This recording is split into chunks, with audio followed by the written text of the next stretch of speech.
৩১ August থেকে উজবেকিস্তানে শুরু হচ্ছে অনূর্ধ্ব-২০ এশিয়ান কাপ বাছাই আসরের জন্য প্রবাসী অ্যাডাম আব্বাস সহ ৫ ফুটবলারকে চূড়ান্ত করেছে বাফুফে। চূড়ান্ত লড়াইয়ের আগে থাইল্যান্ডে সংযুক্ত আরব আমিরাতের বিপক্ষে একমাত্র প্রস্তুতি ম্যাচ খেলবে বাংলাদেশ দল।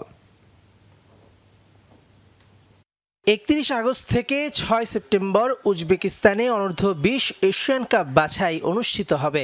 আসরে অংশ নিতে বাফুফে ভবনে সার্বিক কর্মতৎপরতা নিয়ে বৈঠকে বসেছিল ডেভেলপমেন্ট কমিটি। চূড়ান্ত স্কোয়াড বাছাইয়ের জন্য ১ মাসের বেশি সময় ধরে ক্যাম্প চলছে যশোরে। অ্যাডাম আব্বাস সহ ৫ বিদেশি করা হয়েছে চূড়ান্ত। ৫ জনের নাম হলো জিদান ইউসুফ, মোহাম্মদ মাহি খান, এহসান মল্লিক, ফারজাদ আফতাব এবং আদম আব্বাস।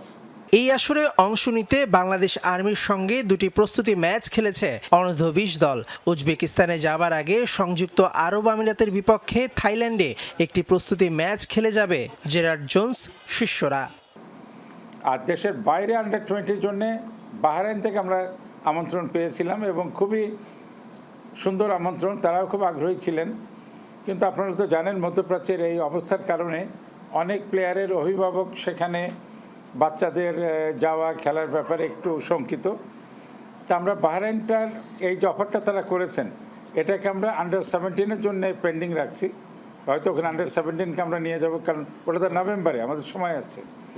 আর আন্ডার-20-র জন্য আমরা থাইল্যান্ডের ব্যাংককে আমিরেটসের যে আন্ডার-20 টিম, ইউনাইটেড আরব এমিরেটসের, they will be coming to Bangkok. আমাদের টিমও যাচ্ছে ওখানে।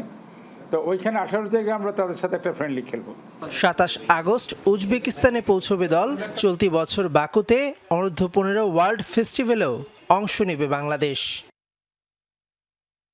মেহেদি নাইম, যমুনা স্পোর্টস, ঢাকা।